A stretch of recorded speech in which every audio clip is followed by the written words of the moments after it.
And welcome in our NBA insider, Bill Reiter. And Bill, I mentioned Bucks' overall dominance against Chicago. They've won 17 of 18 games overall, right? But Chicago played them tight in the opener in a game that DeMar DeRozan didn't have a good game.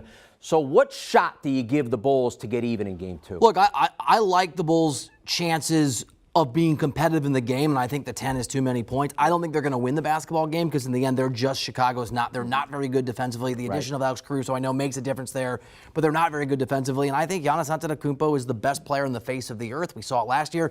He's good enough to carry his teams, and you said dominate a team like Chicago, even though it's going to be a closer game than I think people think. All right, so let's dig into those numbers with regards to the line. You mentioned it already. Milwaukee giving 10. That's a big number right there. Your total is 225. I need to remind our viewers, the total in game one was 230. They went under it by 51. So how you playing this one? I know it sounds counterintuitive. So I'm actually on both. Like I like Chicago getting 10. I don't love it. I think it's the over.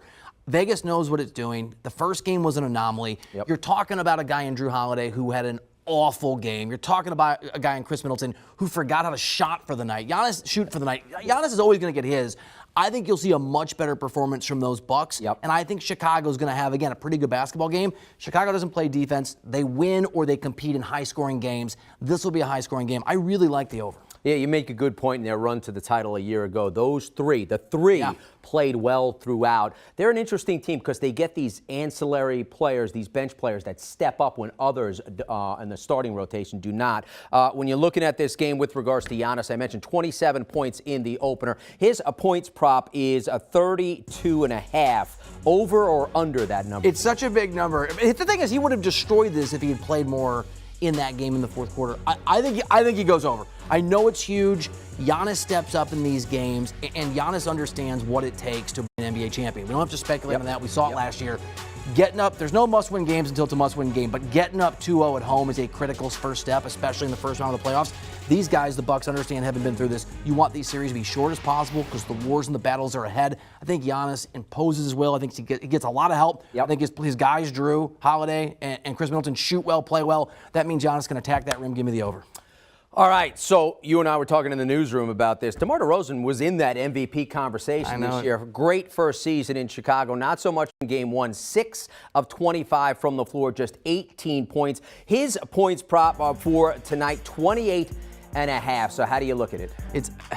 You're walking me into disrespecting the guy because I get it. He feels disrespected. Sure. He doesn't think he gets the credit that he deserves. But these are the facts. These are the numbers. Historically, his numbers dip in the postseason. He's going up against a Bucks team that is excellent defensively and has looked excellent defensively. And I know that it worked, Jim, over the course of the regular season, but he is a statistical oddity. He takes all kinds of two-point shots, doesn't really shoot a three-point shot.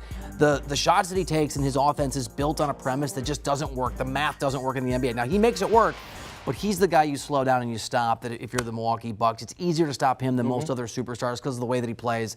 I like the under. It's a whole lot of me talking to say I like the under, even though it's disrespectful to DeMar DeRozan. Great player.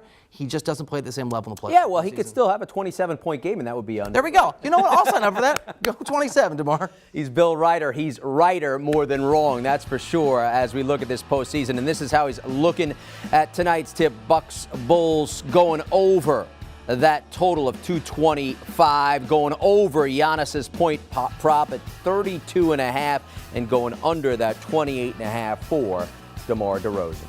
Do you want a sports network that delivers everything that matters about the game? The highlights, the picks, the instant analysis, no yelling, no fake debates, no politics. Hit the subscribe button and never miss a moment.